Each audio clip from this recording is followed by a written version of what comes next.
Hello na napunta ka no, para mag-share of information with regards sa mga medical beliefs no, na ginatuuhan sa mga Pinoy without any scientific evidence. First one is, kana daw bawal maligo pag gabi.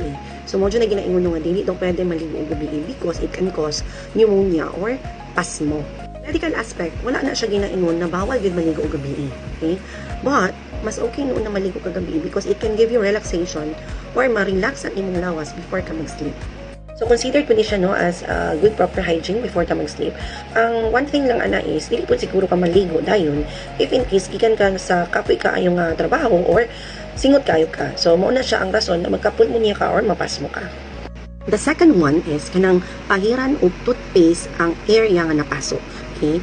So, isa po niya siya no, sa mga common beliefs sa mga Filipino na pag once mapasok ka, imo dong pahiran og toothpaste. Medical aspect, wala na siya gin-encourage na butangan og toothpaste ang pasok. Okay? Because it could irritate the burn area. Okay? And it could also be the risk for infection. So, high risk siya sa infection. So, if ever man mapaso, cool water or bugnaw na tubig is better than using toothpaste. Ang next na ginatuuhan sa mga Pinoy kay ang pag-inom og tawa-tawa once ma-dengue ta. They believe na ang tawa-tawa ang makapaayo sa dengue, which is actually wrong. Nag-aid lang niya siya sa hydration sa isa ka person. Okay? It is not a cure. Okay? Kailangan gyapon niya siya og medical treatment. Okay, another belief is ang paggamit og ihi if ever naigo ka sa sting sa jellyfish. Okay? So, ang pagtuan ni ang ihi daw makapatanggal sa venom, which is wrong. No? It's better to use vinegar or seawater no, para ma-treat nimo tong area nga na-expose sa jellyfish and then seek medical help.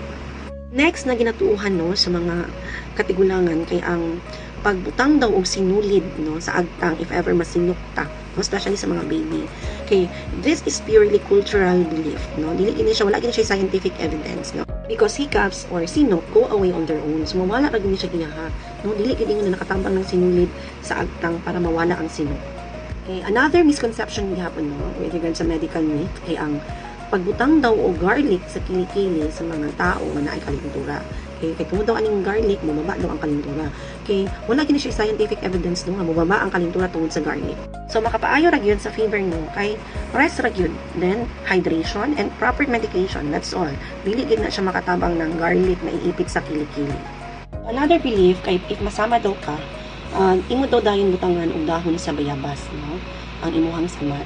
Okay, actually dahon sa bayabas is antibacterial. Tama na siya. Makatabang siya sa samad. But, the wrong implementation of that is, i-direct mo dayon ang dahon sa bayabas na hugaw. So, wala ka nag-follow proper sanitation, then it could lead to infection.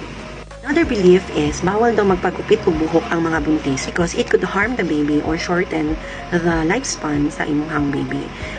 This belief has no scientific evidences and this is purely superstitions. Okay, and the last belief no na akong i-share is kanang bawal daw magkaon og chicken after operation because hinay daw ang pag-heal sa wound or it could cause itchiness on the operated site. So, actually, wala gini siya scientific evidence no na ang manok nakapadugay og heal sa wound, no? Kay kung imo siya munanaon, chicken is high in protein. So, pagtaas kag protein, mas paspas na noon ang imuang wound healing. So, ito na ako ma-share no regards sa mga medical myths or medical fiction na ginatuuhan sa mga Pinoy. So, I'm not saying na dili niyo to siya ibuhaton. Para sa inyo, no, kung gina-respect or gina-follow gyapon ninyo ang mga beliefs sa inyong mga kanunuan, no. Ang ako lang diri is mag-share lang kong awareness, no? Mag-share lang kong information na dili tanan mga beliefs sa kanunuan has a valid or has a scientific evidences. So, ito lang atong ma-share today. So, I hope, no, naapod mo na nakatunan sa ato ang topic for today. So, see you again sa atong next video. Bye!